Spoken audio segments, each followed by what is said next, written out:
एक 16 साल की लड़की ने अपने हवस को पाने के लिए इस कदर हदों को पार कर देती है कि आपने सोचा ही नहीं होगा कि इस लड़की ने कैसे अपने परिवार को पूरा तबाह कर दिया अपने हवस के लिए। तो आइए इस घटना और कहानी को डिटेल में जानते हैं। तो सबसे पहले आप चैनल पर नए हो तो चैनल को सब्सक्राइब कर दीजिए एंड अपना एक प्यारा सा कमेंट भी कर दीजिए कि आप कहाँ से वीडियो को विजिट कर रहे हैं एंड ज्यादा से ज्यादा लोगों तक शेयर भी करिए कि आप कहानी में बने रहिए ताकि आपको इस घटना के बारे में डिटेल में पता चल सके। ये बात है जबलपुर की सिविल रेलवे क्वार्टर की, जहाँ पे रहता था राजकुमार नाम से एक आदमी, जिसके बेटी 16 साल की थी जिसका नाम काव्या था। उसका एक छोटा सा बेटा भी था जिसका नाम था तनीश, और उसकी बीवी, उसकी मौत 2023 में हो चुकी थी।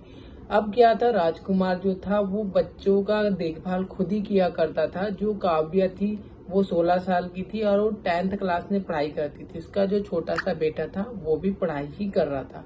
घर का सारा काम सुबह से करता था राजकुमार। काम करने के बाद क्या करता था, दोनों को स्कूल के लिए रवाना करने के बाद वो खुद भी अपने ड्यूटी पे जाया करता था क्योंकि वो रेलवे में काम करता था। इस तरीके से होता था। फिर राजकुमार वापस आता था तो सारा काम खुद करता था और खाना भी वह खुद बनाना था।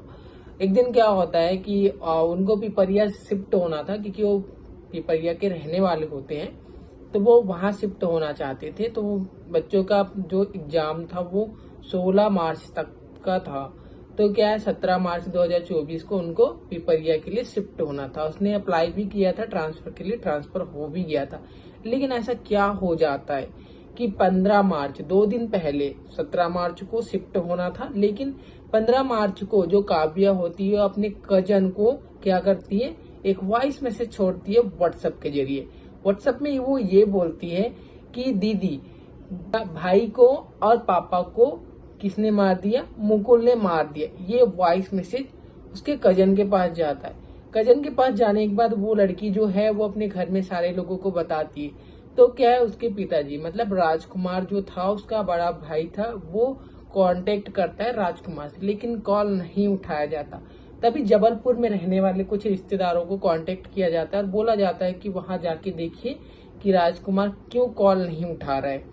जो थे उसके रिश्तेदार वो वहां पहुंचते हैं। पहुंचने के बाद जब देखते हैं कि ताला लगा है गेट पे, तो ताला लगा होता है तो आस पड़ोस से पूछा जाता है कि इन राजकुमार को क्या आपने देखा है। तो वहां के आसपास वाले बोलते हैं कि इसको हमने आज सुबह से लेके अभी तक देखा ही नहीं है। अब क्या है, सारे लोग मिलके क्या करते हैं, पुलिस थाने में कांटेक्ट करते हैं। कांटेक्ट करने के बाद पुलिस जो है वो मौके पे पहुंचती, ताले को तोड़कर घर के अंदर दाखिल होती तो सभी की जो नजरें हैं वो घर के अंदर चला जाता है। और घर के अंदर घुसने के बाद जो थी वो लोगों के हैरत अंगेज करी थी क्योंकि पूरा घर खून से सना हुआ था। जब बाथरूम में जाता है तो देखते हैं कि जो है क्या बोलते हैं, राजकुमार का लाश पड़ा होता है। और लाश पड़ा होता है तो फिर वहां पे जो पुलिस है वो छानबीन करना स्टार्ट करती है। तो उसका बेटा तनीश का भी लाश मिलता है जो कि कंबल से लिपटे हुए फ्रिज में रखा होता है। अब दोनों तो मिल गए थे, लेकिन बात ये थी कि काव्या कहाँ है।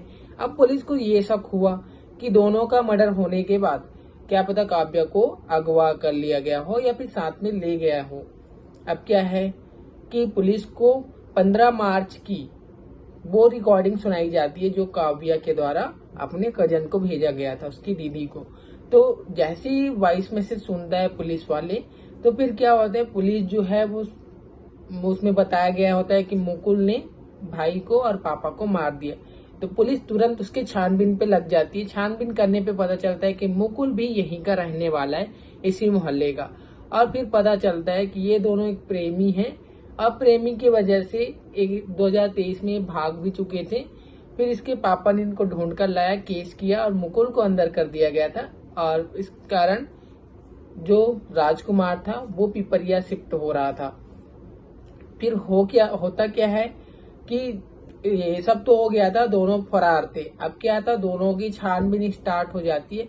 और जब घर के सीसीटीवी फुटेज को चेक किया जाता है तो पता चलता है कि जो मुकुल था वो दोपहर के टाइम में रेड कलर की स्कूटी पे आता है और स्कूटी पे आने के बाद काव्या उसकी स्कूटी पे बैठती है और दोनों निकल जाते हैं। जब सीसीटीवी फुटेज देखा जाता है तब वो रेलवे स्टेशन के 1 नंबर गेट प्लेटफॉर्म से घुसते हैं और 4 नंबर प्लेटफॉर्म से बाहर हो जाते हैं, क्योंकि वो भागते रहते हैं और अपना लोकेशन नहीं बताना चाहते थे, जिसकी वजह से पुलिस पकड़ नहीं पा रही थी।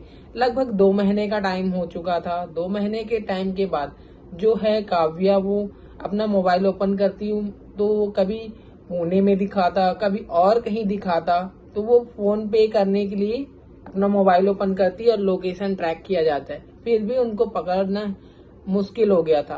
तभी पुलिस वाले ये कर देते हैं, मुकुल के नाम पे 10,000 का इनाम रख देते हैं, फिर भी पुलिस के हाथों मुकुल नहीं लगता है।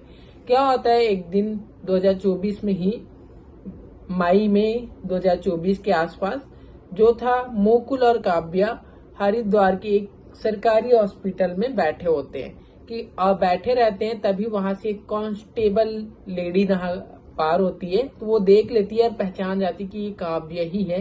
का वो उसके पास जाके बात करना स्टार्ट करती है, तो पता चल जाता है कि वो काव्या ही है।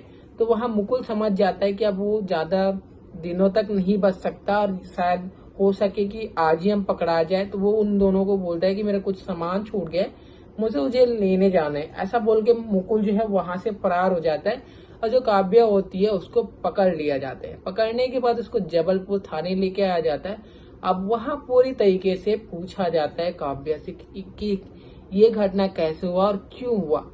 तो जो काव्या होती है वो बोलती है कि हम 1 साल पहले 2023 में मुलाकात हुआ था हम लोगों का। मुलाकात होने के बाद क्या हुआ कि हम दोनों में प्यार हो गया था। मुकुल को क्या था, शौकीन था बॉडी बिल्डिंग का और फैशन का, ये उसके घर वालों ने बताया था। और वो जब जेल से छूट के आया था, राजकुमार ने उसको जब जेल में रख दिया था, तो वो अधिकतर क्राइम का ही देखता था, मतलब क्राइम कैसे करना है, बचना कैसे, ये सारी चीज वो देखा करता था। शायद उसने ये ही कर दिया होगा, उसके बाद फरार हो गया होगा। फिर काव्या बताती है कि 2023 में ये सब हुआ, उसके बाद हमारे पापा ने हम दोनों को मिलने से मना कर दिया था और इसी कारण वो पिपरिया शिफ्ट होने वाले थे। अब पिपरिया शिफ्ट हो जाते तो हम दोनों नहीं मिल पाते, इसलिए मुकुल ने आया और पापा को एक धारदार हथियार से मारा। मारने के बाद जो मेरा भाई था तनिष, उसने हमें देख लिया था, तो हमने उसको भी मार के चादर में क्या कहते हैं लपेट के फ्रिज में डाल दिया और वहां से हमने 9-2-11 हो गया। अब क्या है, जो काव्या थी उसको तो अलग से जेल में रख लिया गया है और जो मुकुल था वो खुद को सरेंडर कर देता है। सरेंडर करने के बाद उसको कड़ी से कड़ी सजा होती है। आप क्या कहना चाहोगे इस घटना और कहानी में कि एक बेटी ने सही किया या फिर गलत किया? वो अपना राय कमेंट बॉक्स में जरूर बताइए। तब तक के लिए खुश रहिए, सतर्क रहिए और अपने आप को सुरक्षित रखिए। बाकी मिलते हैं ऐसी नेक्स्ट इंटरेस्टिंग घटना के साथ। तब तक के लिए खुश रहिए।